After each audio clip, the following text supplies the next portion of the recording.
ಸಾಲು ಸಾಲಾಗಿ ನಿಂತಿರುವ ಅದ್ಭುತ ಕಲಾಕೃತಿ ಹೊಂದಿರುವ ಅತ್ಯಂತ ಪುರಾತನವಾದ ಶಿಲ್ಪ ಕೆತ್ತನೆಯುಳ್ಳುವ ಈ ರಥಗಳನ್ನು ನೋಡಲು ಬಹಳ ಅದ್ಭುತ. ಕಾರ್ ಕ್ರೇಜ್ ಇರುವ ಎಷ್ಟೋ ಜನರಿಗೆ ಇದೊಂದು ಸ್ವರ್ಗವೇ ಸರಿ. ಎರಡೂ ರೆಕ್ಕೆ ಬಿಚ್ಚಿ ಮುಗಿಲೆತ್ತರಕ್ಕೆ ಹಾರಾಡುವ ಯೋಗ್ಯತೆವಿದ್ದರೂ ಮೂಲೆಯಲ್ಲಿ ಪ್ರೇಕ್ಷಣೆ ವಸ್ತುವಾಗಿರುವ ಈ ವಿಮಾನ ಹಸಿದವರಿಗೆ ಅನ್ನಪೂರ್ಣೇಶ್ವರಿಯಾಗಿ ದಾಸೋಹ ನೀಡುವ ಈ ಆಲಯ ಜಾತಿ ಮತ ಪಂಥಗಳಿಲ್ಲದೆ ಸುಸಂಸ್ಕೃತವಾಗಿ ಮೂರು ಪರಂಪರೆಯ ಭಾಗವಾಗಿ ಪ್ರಕೃತಿಯ ಮಡಿಲಿನಲ್ಲಿರುವ ಈ ಬೀಡೆ ಧರ್ಮದ ಬೀಡು. ನಮಸ್ಕಾರ ಭಾರತ, ನಾನು ನಿಮ್ಮ ಪಾರ್ಥ. ಇವತ್ತಿನ ಸಂಚಿಕೆಯಲ್ಲಿ ನಾನು ನಿಮಗೆ ಧರ್ಮಸ್ಥಳದ ಪಯಣವನ್ನು ತೋರಿಸ ಅರೌಂಡ್ 7:54 ಆಗ್ಯದ. ಟ್ರೈನ್ ತರುವುದು ಇನ್ನೂ ಅರ್ಧ ಗಂಟೆ, ಇವ್ರು ಬರೋಕ್ಕೂ ಅರ್ಧ ಗಂಟೆ. ಏನ ಹೋಗಣ್ರಿ ಮುಂದೆ ನೋಡೋಣ ಹೆಂಗದ.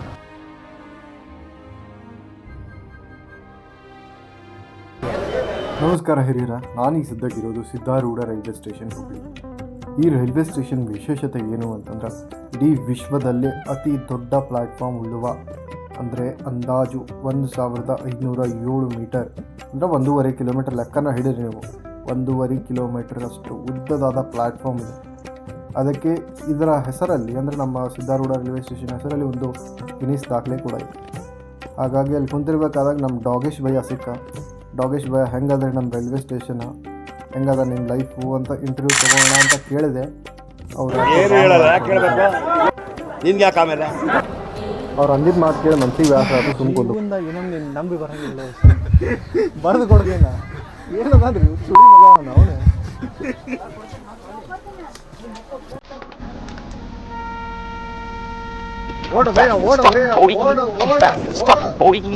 ಅದೇ ಟೈಮಿಗೆ ಹೊರಗಡೆ ಬಂದು ನೋಡ್ತೀವಿ, ಏನು ವ್ಯೂ ಅದ ರೀ. ನಾವು ಒಬ್ಬನೇ ಯಾಕೆ ನೋಡಲಿ, ನೀವು ನೋಡ್ರಲ್ಲ ನನ್ನ ಜೊತೆ.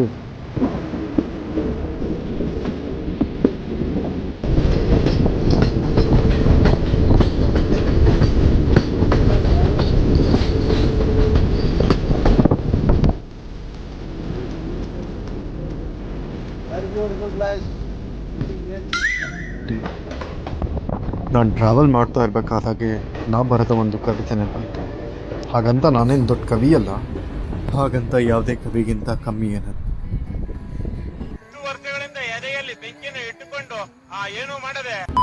ಕಳೆದು ಹೋದ ಕಣ್ಣಲ್ಲಿ ಕಣ್ಣೀರು ನಾಕ, ಆ ಕಣ್ಣೀರು ಹಾವಿಯಾಗಿ ಜಗವೆಲ್ಲ. ಜಗವೇ ಅವಳದ್ದು ಅಂದು ಅಂದೆ, ಆದರೆ ಅವಳ ಜಗದಲ್ಲಿ ನಾ ಇರುವುದನ್ನು ನಾ ಕಂಡೆ. ಸುಮ್ಮನೆ ನಡೆದ ನಾ ಮುಂದೆ, ಮನೆಯಲ್ಲಿ ನಾ ನಿಜವಾದ ನನ್ನ ಜಗತ್ತನ್ನು. ಆ ಜಗತ್ತಿಗೆ ನಾನಂದೆ, ಇನ್ನು ಮುಂದೆ ನೀ ಹೇಗೋ. ಕುಕ್ಕೆ ಒಳಗೆ ಬಂದು ಇಳಿದೇವ್ರಿ. ಹಿಂಗದ ಕುಕ್ಕೆ ಸ್ಟೇಷನ್ ಮುಂದೆ ಹೋಗ್ತೀವಿ. ಇವರು ಬಂದರು, ನಮ್ಮ ಮಾಸ್ತರ್ನು ಬಂದ. ಮಾಸ್ತರ ಸೈಡ್ ಬ್ಯಾಗ್ ಲೋವರ್ಸ್ ಹಾಕ್ಕೊಂಡು ಈಗ ಹೋಗ್ತೀವಿ ಫಸ್ಟ್ ಫ್ರೆಶ್ ಆಗಿ. ಇದು ಕುಕ್ಕೆ ರೈಲ್ವೆ ಸ್ಟೇಷನ್ ಅಲ್ಲ, ಫ್ರೆಶ್ ಆಗ ಮಂದಿ ಹಂಗ ಹಿಂಗಂದು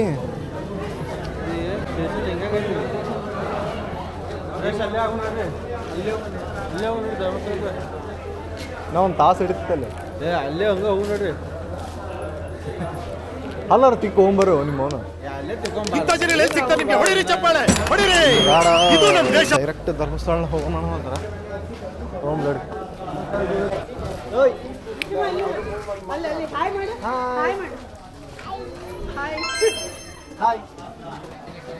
ಬರ್ತೀಯ ಹೋಗೋಣ. ನಾ ಧರ್ಮಸ್ಥಳದಾಗ ಇಳಿದು ನೋಡ್ತೀನಿ, ಪ್ಯಾಂಟ್ ಜೇಬಿಂದ ಪರ್ಸ್ ಹೊರಗೆ ಬರವಲ್ತು. ಹಾಗಾಗಿ ವಿಷಯ ನೀ ಕೊಡು, ನಾ ಆಮೇಲೆ ಕೊಡ್ತೀನಿ ಅಂದೆ. ಬ್ಯಾಕ್ಗ್ರೌಂಡ್ದಾಗ ಒಂದು ಮ್ಯೂಸಿಕ್ ಸ್ಟಾರ್ಟ್.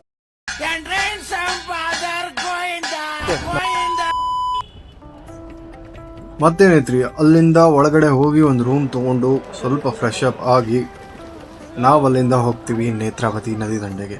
ಅಲ್ಲಿಂದ ಸ್ವಲ್ಪ ನಾವೆಲ್ಲ ಸ್ನಾನ ಮುಗಿಸ್ಕೋತೀವಿ. ಸ್ನಾನ ಮುಗಿಸ್ಕೊಂಡು ನಮ್ಮ ಮಾಸ್ತರ್ ಏನೋ ಒಂದು ಸ್ವಲ್ಪ ಫಿಲಾಸಫಿ ಹೇಳ್ತಾನ, ಕೇಳ್ರಿ ಏನು ಹೇಳ್ತಾನಂತ. First of all, this is not Netravati, this is Netravati. Netravati ಬಗ್ಗೆ ಸ್ವಲ್ಪ ಎಕ್ಸ್ಪ್ಲೇನ್ ಹೇಳಿ. ಹೇಳ್ರಿ ಮಾಸ್ತರ, ನಿಮ್ಗೆ ಯಾಕೆ ಕರ್ಕೊಂಬಂದಿವಿ ನಾವು? ನೇತ್ರಾವತಿ ನಾವು ಜಳಕ ಮಾಡಿ ಅಲ್ಲಿ ಯಾಕೆ ಸ್ನಾನ ಮಾಡ್ತಾರೆ ಇಲ್ಲ ಅಂತ ಮನಸ್ಸೆಲ್ಲ ಹಗರ್ ಮಾಡ್ಕೊಂಡು, ಮೈಯಾಗಿನ ಹೊಲಸು ತಕ್ಕೋದಲ್ಲ, ಮನಸ್ಸಿನಾಗಿನ ಹೊಲಸೆಲ್ಲ ತೆಗೆದಿವಿ ನಾವು. ರಾಮಾಯಣದಲ್ಲಿ ಬರೋ ರಾವಣನಿಗೆ 10 ತಲೆ ಇದ್ರೆ, ಈ ಮಹಾನುಭಾವನಿಗೆ ಒಂದೇ ತಲೆಯಲ್ಲಿ 10 ಹಾತ್ರಿ ಹೊಂಟಿವ್ರಿ. ಈಗ ಇಲ್ಲಿಂದ ಧರ್ಮಸ್ಥಳಕ್ಕೆ ಹೋಗಿ ಫಸ್ಟು.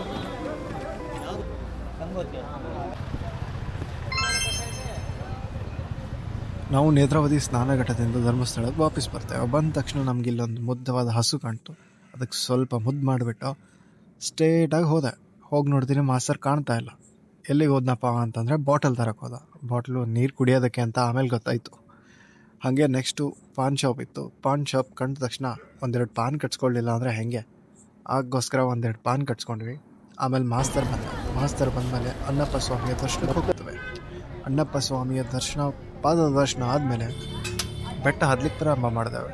ಒಂದೊಂದು ಮೆಟ್ಲನ್ನು ನಾವು ಹತ್ತಾ ಇರಬೇಕಾದಾಗೆ ಒಳಗೇನೋ ಡಿವೈನ್ ಫೀಲಿಂಗ್ ಬರ್ತಾಯಿತ್ತು. ಹಾಗೆ ಸ್ವಲ್ಪ ಮುಂದ್ಗಡೆ ಹೋದ ತಕ್ಷಣ ಒಬ್ಬರು ಹಿರಿಯರಿಗೆ ಫೋಟೋ ಬೇಕಿತ್ತಂತೆ. ನಮ್ಮ ಮಾಸ್ತರ್ ಮೊದಲೇ ಸಮಾಜ ಸೇವಕ.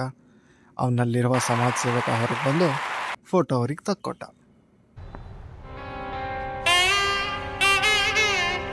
ಅಣ್ಣಪ್ಪನ ಗುಡಿ ಕೇರಳರ ವಾಸ್ತು ಪ್ರಕಾರದಲ್ಲಿ ಕಟ್ಟಿದ್ದಾರೆ. ನಾನು ತೋರಿಸ್ಬೇಕಂತ ಆಸೆ ಇತ್ತು, ಬಟ್ ಒಳಗಡೆ ಅಲೋ ಇದ್ದಿಲ್ಲ. ಹಾಗಾಗಿ ರೆಸ್ಪೆಕ್ಟ್ ಅದನ್ನು ನಿಮಗೆ ಪೂರ್ತಿ ತೋರಿಸ್ತಾ ಇಲ್ಲ. ಅಣ್ಣಪ್ಪನ ದರ್ಶನ ಮುಗಿಸ್ಕೊಂಡು ನಾವು ರೂಮಿಗೆ ಹೋಗಿ ಮರುದಿನ ಬೆಳಗ್ಗೆ ಜಲ್ದಿ ಎದ್ದು ಸ್ನಾನ ಮಾಡಿಕೊಂಡು ನಾವು ಮಂಜುನಾಥ ಸ್ವಾಮಿಯ ದರ್ಶನಕ್ಕೆ ಹೋಗಿ ದಾರಿ ಕಳೆದು ಹೋದಾಗ ಪಾಂಡವರಿಗೆ ಶ್ವಾನದ ರೂಪದಲ್ಲಿ ಯಮರಾಜ ಬಂದು ಹೇಗೆ ಕೈಲಾಸಕ್ಕೆ ಮಾರ್ಗ ತೋರಿಸ್ತಾನೋ ಹಾಗೆ ನಮಗೆ ಈ ಸೋಮೇಶ್ವರನು ಮಂಜುನಾಥನ ದರ್ಶನಕ್ಕೆ ಮಾರ್ಗ ತೋರಿಸ್ತಾನೆ. ಮಿಸ್ಸಾಗಿ ಅದರ ಕಾಲನ್ನ ತುಳಿತೀನಿ. ಹಾಗಾಗಿ ಅಲ್ಲೇ ಅದಕ್ಕೆ ನಮಸ್ಕರಿಸಿ ಕ್ಷಮೆ ಕೋರಿ ಆಲ್ಮೋಸ್ಟ್ ಈಗ 3:40 ಆಗ್ಯದ. ಇವತ್ತಿನ ಇದ್ದಿಲ್ಲ ಮೇಲೆ ಹೋಗೋದು.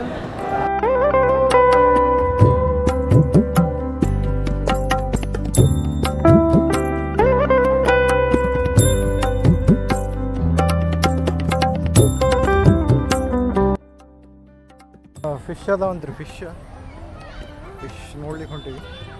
ನೋಡಮ್ಮ ಹೆಂಗದ ಫಿಶ್. ಮಾಸ್ತರ ಎಲ್ಲದ ಫಿಶ್ ಅಲ್ಲದಾವಂತ ಬರ್ರಿ. ಮೀನಾ ನೋಡ್ಲಿಕ್ಕೆ ಹೊಂಟೀವಿ ರೀ. ಮೀನಾ ನೋಡ್ತೀವಿ. ಆದ್ರೆ ಒಂದು ಏನು ಗೊತ್ತನ್ರಿ, ನಾವು ಮೀನಾ ನೋಡಕ್ಕೆ ಹೊಂಟೀವಿ ಕರೆ ತಿಮಿಂಗ್ಲಿಲ್ಲ ಐತಿ. ಸುಮ್ಮ ಇವನ್ ಮೀನ ದೊಡ್ಡದಿದೆ. ವಾಸನೆ ಕಂಡು ಪಿರಾನ ಮೀನುಗಳು ಎಲ್ಲ ಒಟ್ಟಿಗೆ ಕುಡಿಬೇಕು. ಏನಂದಲ್ಲ ಏನೇ ಬೇಡ. ಹೆಡ್ಡು ಪ್ರಾರಂಭದಲ್ಲಿ ಜಯ ನಿಂದಾಗಿದೆ. ಬೌಲಿಂಗ ಫೀಲ್ಡಿಂಗ್,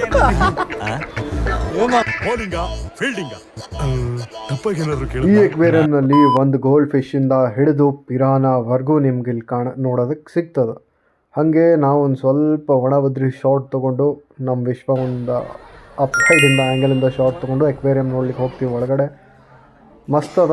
ಒಂದು ಸ್ವಲ್ಪ ಅಷ್ಟೇ ಸಿನಿಮ್ಯಾಟಿಕ್ ಶಾರ್ಟ್ ಅದ, ಅದನ್ನು ನೋಡ್ರಿ ನೆಕ್ಸ್ಟ್.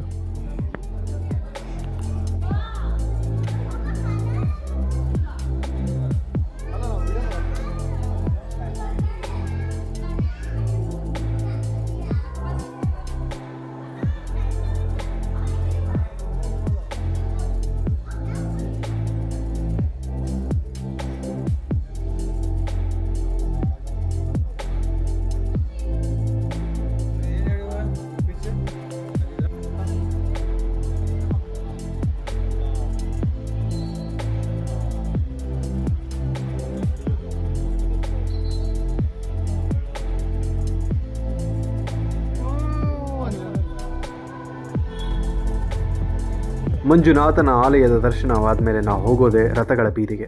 ಈ ರಥಗಳನ್ನು ನೋಡಲಿಕ್ಕೆ 2 ಕಣ್ಣುಗಳು ಸಾಲದು. ಈ ರಥಗಳ ಶಿಲ್ಪಕಲೆ ಈಗಿನ ಮಾಡರ್ನ್ ಟೆಕ್ನಾಲಜಿ ಕೂಡ ಬೀಟ್ ಮಾಡಲಿಕ್ಕಾಗಲ್ಲ. ಅತ್ಯಂತ ಐತಿಹಾಸಿಕ ರಥಗಳನ್ನು ನೋಡಲಿಕ್ಕೆ 2 ಕಣ್ಣುಗಳು ಕೂಡ ಸಾಲದು. ಅಷ್ಟು ಚಂದವಾಗಿದ್ದಾವೆ ಈ ರಥಗಳು.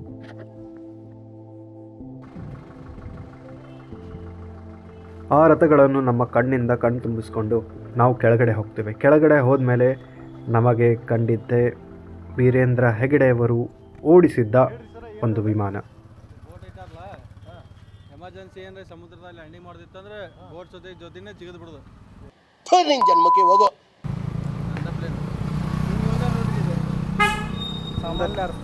ಸಾಮಾನ್ಯ ಅಲ್ಲೇ ಇಕ್ವಿಪ್ಮೆಂಟ್ಸ್ ಹಾರಿಸಿದ ಅಂತ ಹೇಳೋದು ನಾವು. ಹೆಂಗೋ ಮತ್ತೇನು ಹಿರಿಯರ ಉಡಾತನ ಎಲ್ಲ ಮುಗಿಸ್ಕೊಂಡು ನಾವು ಹೋಗೋದ ನೆಕ್ಸ್ಟ್ ಬಾಹುಬಲಿ ಬೆಟ್ಟಕ್ಕೆ. ನಾನು ನಡ್ಕೊಂಡು ಹೋಗೊಂಬಂದೆ, ಬಟ್ ಆಗಾಗಿಲ್ಲ ಅಂತಂದು ಆಟೋ ಹತ್ತಿದ್ವಿ. ಅಲ್ಲೊಂದು 50 ರೂಪಾಯಿ ಬಡ್ದು ನಾವು ಬೆಟ್ಟದ ಮೇಲೆ ಹೋಗಿ ನಿನ್ನೇನು ಲ್ಯಾಂಡ್ ಆಗ್ಬೇಕು. ನೋಡ್ರಿ ಹಿಂಗದ ವ್ಯೂ ಅಲ್ಲಿಂದ. ಅದಕ್ಕೆ ಸುಮ್ಮ ಆಟೋ ಮಾಡ್ಕೊಂಬಂದ್ವಿ. ಅದ್ರ ನಾನು ಮಳೆ ಬರ್ತಂತಂದು ಜಾಕೆಟ್ ಗೀಕೆಟ್ ಹಾಕೊಂಬಂದ್ಬಿಟ್ಟಿನಿ. ಫುಲ್ಲು ಶೆಕೆ ಹೊಡೆಯತ್ತದ.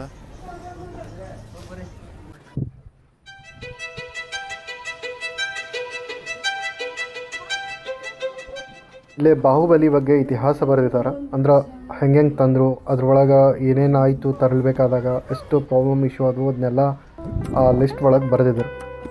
ಅಷ್ಟೆಲ್ಲ ಸಮಸ್ಯೆಗಳಿಗೆ ಎದುರಿಸಿ ಬಾಹುಬಲಿ ಇಲ್ಲಿಗೆ ಬಂದು ನಿಂತಾನ. ಅದ್ರ ಬಗ್ಗೆ ಒಂದು ಸಣ್ಣದೊಂದು ಮ್ಯೂಸಿಯಂ ಮಾಡ್ಯಾರ. ಹಾಗಾಗಿ ಇಲ್ಲಿ ಡೀಟೇಲ್ ಎಲ್ಲ ಬರ್ದವ್ರೆ. ನಿಮಗೆ ಬೇಕಂದರೆ ಪಾಸ್ ಮಾಡಿಕೊಂಡು ಅದನ್ನು ನೋಡಬಹುದು.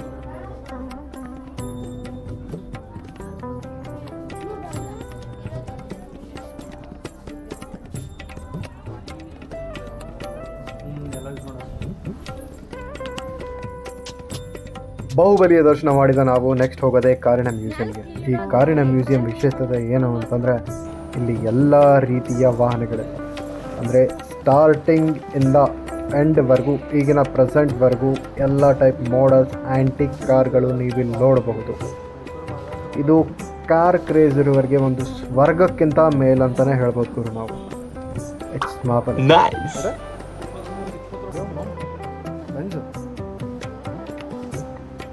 ಆಲ್ಮೋಸ್ಟ್ ಎಲ್ಲ ಧರ್ಮಸ್ಥಳನ ನೋಡಿ ನಾವು ಅಲ್ಲಿಂದ ಕಾಲು ಕಿತ್ತಲಿಕ್ಕೆ ಟೈಮ್ ಬಂತು.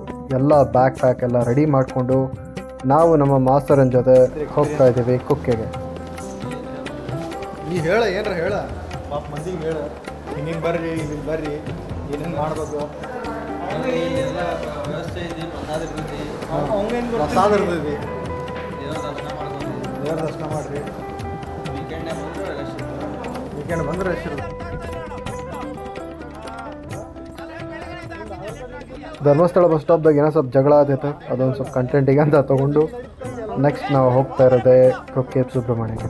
ಹೋಗ್ತಾ ಇರಬೇಕಾದಾಗ ಹಬ್ಬ ಅತ್ಯಂತ it was good, literally so good. ಅಲ್ಲಿನ ಗಿಡಗಳಾಗಲಿ ನದಿಗಳಾಗಲಿ ನೋಡಲಿಕ್ಕೆ ಒಂಥರ ಮಜಾನೇ ಇತ್ತು. ಅದರ ನಡಬಾರ್ಕ್ ನಮ್ಮ ಮಾಸ್ತರ್ ಆರಾಮ್ ಮಕ್ಕೊಂಬಿಟ್ಟಾರೆ ಇವನು ನನ್ನ ಚಸ್ಮಾ ಹಾಕ್ಕೊಂಡು. Full it was so fun.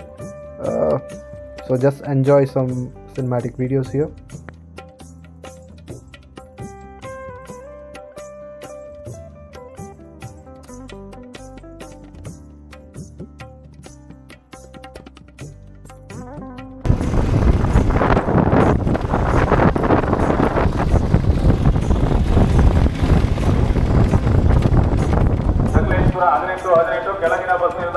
Kukke ಕಾಲಿಟ್ಬೇಕು ಕುಕ್ಕೆಗೆ. ನಮ್ಮ ಮಾಸ್ತರು ಪಡ ಪಡ ಚಳಿ ಮೇಲೆ ಕಾಲಿಡ್ತಾರೆ. ಪ್ರೇಮ್ನಗರ್ ಬಾರೋ ಮಾಸ್ತರ, ಬಾ ಸಾಕು ಬಾ.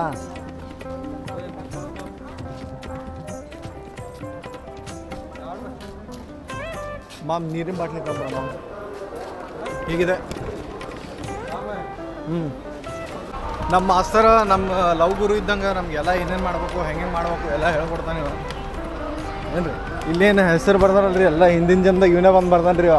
ನೋಡಿಗ ರಾಚಪ್ಪ, ಗರೀಶ, ಬಾಲಾಜಿ ಇವೆಲ್ಲ ಅಲ್ಲೊಂದು ಬರ್ದಾರ ನೋಡ್ರಿ ಗಂಡ.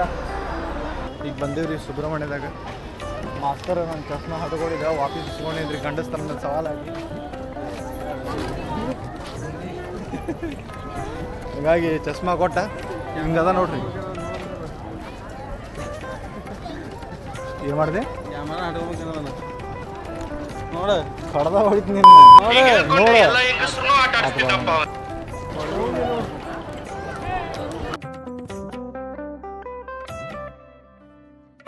ಕುಕ್ಕೆಯ ದರ್ಶನ ಮಾಡ್ಲಿಕ್ಕೆ ಬಂದಿದ್ದು ನಾವು ಹೈರಾಣ ಆದ್ವಿ. ಯಾಕೆ ಗೊತ್ತಾ? ಇಲ್ಲಿನ ಮಿಸ್ಮ್ಯಾನೇಜ್ಮೆಂಟ್. ಸರ್ಕಾರದ ಮುಜರಾಯಿ ಇಲಾಖೆ ಅಂಡರ್ನಲ್ಲಿ ಬರುವ ಈ ಕುಕ್ಕೆ ಸುಬ್ರಹ್ಮಣ್ಯದಲ್ಲಿ ವ್ಯವಸ್ಥೆ ಅಷ್ಟು ಸರಿ ಇಲ್ಲ. ಅಂದರೆ ಭಕ್ತಾದಿಗಳನ್ನ ಹೊರಗೆ 1.5 ತಾಸು 2 ತಾಸು ದೇಶ ನೆರಳು ಮಾಡಲಿಕ್ಕೆ ಏನಾದರೂ ಛತ್ ಕೂಡ ಇಲ್ಲ. ಒಳಗಡೆ ಬಂದು ನೋಡ್ತೀವಿ, ಫುಲ್ ಜನ ಲಾಕ್ ಹಾಕ್ಬಿಟ್ಟವ್ರೆ. ಆಲ್ಮೋಸ್ಟ್ 2 ರಿಂದ 2.5 ಗಂಟೆ ಬೇಕಾಯಿತು ಒಂದು ದರ್ಶನ ಮಾಡಲಿಕ್ಕೆ. ಇಲ್ಲಿ ಬೇರೆ ಕಡೆ ಎಲ್ಲ ಓಕೆ, ಅಲ್ಲಿ ಫೆಸಿಲಿಟಿ ಕೂಡ ಇದ್ದಾವೆ, ಬಟ್ ಇಲ್ಲಿ ಅಷ್ಟಿಲ್ಲ. ಸೊ ಐ ಹೋಪ್ ಗೌರ್ಮೆಂಟ್ ಇದರ ಬಗ್ಗೆ ಸ್ವಲ್ಪ ಕಾಳಜಿ ವಹಿಸಿ ಇಂಪ್ರೂವ್ಮೆಂಟ್ ಏನಾದರೂ ಮುಂದೆ ಮಾಡ್ತಾರೆ ಅನ್ಕೋತೀನಿ ನಾನು. ಬಿಡೋದಂತಂದ್ರೆ ಭಕ್ತಾದಿಗಳಿಗೆ ದರ್ಶನ ಮಾಡೋಕೆ ಕೊಡೋವಲ್ರು. ಆ ಕೈಂಡ್ ಆಫ್ ಇವ್ರಿಗೆ ಬ್ಯಾಸರ ಬಂದು ಬರೀ VIP ಟಿಕೆಟೇ ಬೈ ಮಾಡ್ಬೇಕು, ಹಂಗೆ ಮಾಡ್ಲಿರ್ತಾರೆ ಇಲ್ಲಿ. ಅಂದರು ಅರೌಂಡ್ 12ಕ್ಕೆ ಹೋಗಿದ್ವಿ, 2 ಗಂಟೆ ಆಗ್ಯದ ಆಲ್ಮೋಸ್ಟ್. ಅದು ಮತ್ತು ನೋಡಿದ್ರೆ ಅಷ್ಟು ರಶ್ ಇಲ್ಲ. ಓಕೆ ರಶ್ ಅದ, but Phir B full mismanagement. ಸ್ವಲ್ಪ ಇನ್ನೂ ಸುಧಾರಿಸ್ಬೋದು ನನ್ನ ಪ್ರಕಾರ. ಇವರೆಲ್ಲ ಫಂಡ್ಸ್ ಎಲ್ಲ ನಮ್ಮ ಕಡೆಯಿಂದ ತೋತಾರೆ ಕರೆ, ಆದ್ರೆ ಇಂಥ ಫೆಸಿಲಿಟೀಸ್ನ ಇನ್ಕ್ರೀಸ್ ಮಾಡಲಿಕ್ಕೆ ಯೂಸೇ ಮಾಡವಲ್ರಿ. ಮೇ ಬಿ ಇನ್ ಫ್ಯೂಚರ್ ನೋಡುವ, ಇನ್ನೊಂದು ಸಲ ಬಂದಾಗ ಏನಾದರೂ ಕ್ಲಿಯರ್ ಆಗ್ಬೋದು. ಅಲ್ಲ ಮಾಸ್ತರ್ ಮುಂದೆ ಹೊಂಟಾನ, ಕರ್ಕೊಡು ವ್ಯೂವರ್ಸಿಗೆ ಪ್ರಸಾದ ಕೊಡಲೆ. ಇಲ್ಲಿ ಕೊಡು, ಇಲ್ಲಿ ಕೊಡಿಲ್ಲ, ಇಲ್ಲಿ ತೋರಿಸ್ಬೇಕು, ಇಲ್ಲಿ ತೋರಿಸ್ಬೇಕು. ಇದು ನಮ್ಮ ಊರಿಗಿರುವ ಏಕೈಕ train.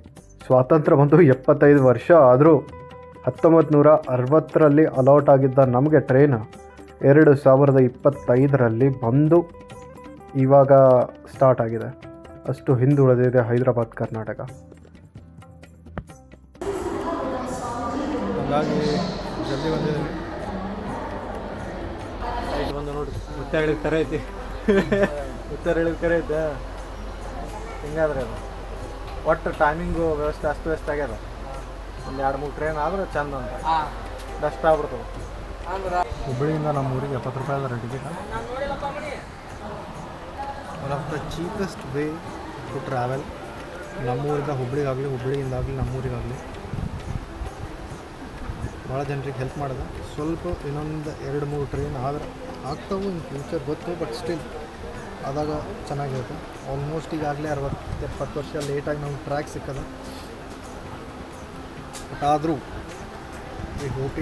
we are hoping to have new trains, new tracks around our city. Let's see when it's going to be turned into a reality.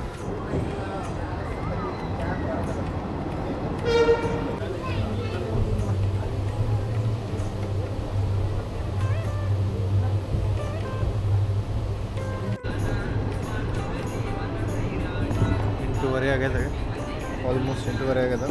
Station ಅದು ಯಾಕಂದ್ರೆ ಇದು ನಮ್ಮ ಭಾಳ ವರ್ಷಗಿಂದ ಬಂದದ. ನಾವು ಮೇಂಟೈನ್ ಇಟ್ಕೊಂಡ್ವಿ ಅಂತಂದ್ರೆ ಮುಂದೆ ನಮಗೆ ಯೂಸ್ ಆಗ್ತದೆ ಅಷ್ಟೇ. ನಾವು ತಿಳ್ಕೊಬೇಕು ಅದನ್ನು ಹೆಂಗೆ ಮೇಂಟೈನ್ ಇಟ್ಕೋಬೇಕು, ಎಷ್ಟು ಕ್ಲೀನ್ ಇಟ್ಕೋಬೇಕು ಅಂತ. ಮುಂದೆ ನಿಮ್ಗೆ ಬಿಟ್ಟಿತ್ತು ನಿಮ್ಮ ತಿಳ್ಕೊಳಕ್ಕೆ.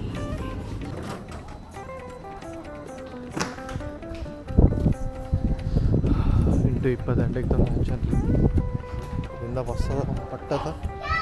ಆ ಬಸ್ಸಿಗೆ ಹತ್ತಿ ಬಸ್ ಸ್ಟ್ಯಾಂಡಿಗೆ ಹೋಗಿ ಅಲ್ಲಿಂದ ಹೋಗಲಿ ಮುಂದೆ. ಹಿಂಗಿದ್ದು ನಮ್ಮ ಸ್ಟೇಷನ್. ಸೊ ಹಿರಿಯರ, ಈ ವಿಡಿಯೋ ಇಲ್ಲಿ ಏನು ಮಾಡೋಣ. ಜಲ್ದಿ ರೆಗ್ಯುಲರ್ ಆಗ್ತೀನಿ ಯೂಟ್ಯೂಬಲ್ಲಿ. ಹಾಗೆ ಹೊಸ ವೀಡಿಯೋಗಳನ್ನ ತೊಗೊಂಡು ಹೊಸ ಜಾಗಗಳನ್ನ ತೋರಿಸ್ತೀನಿ. ಅಲ್ಲಿವರೆಗೂ ಟೇಕ್ ಕೇರ್.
ನಂಗೆ ಗೊತ್ತು ನಾನು ತುಂಬಾ ಆ್ಯಕ್ಟಿವ್ ಇಲ್ಲ, but still I promise to you all guys I will be active one day. Okay, ಅಲ್ಲಿವರೆಗೂ ಎಲ್ಲರೂ ಚೆನ್ನಾಗಿ ನೋಡ್ಕೊಳ್ಳಿ, ನಿಮ್ಮ ಆರೋಗ್ಯವನ್ನು ಕಾಪಾಡ್ಕೊಳ್ಳಿ, ಚೆನ್ನಾಗಿರಿ. ಜಲ್ದಿ ನಿಮ್ಮ ಜೊತೆ ಹೊಸ ವ್ಲಾಗಲ್ಲಿ ಕಾಣಿಸ್ಕೊಳ್ತೀನಿ. ಅಲ್ಲಿವರೆಗೂ ಟಡಾ, ಟೇಕ್ ಕೇರ್.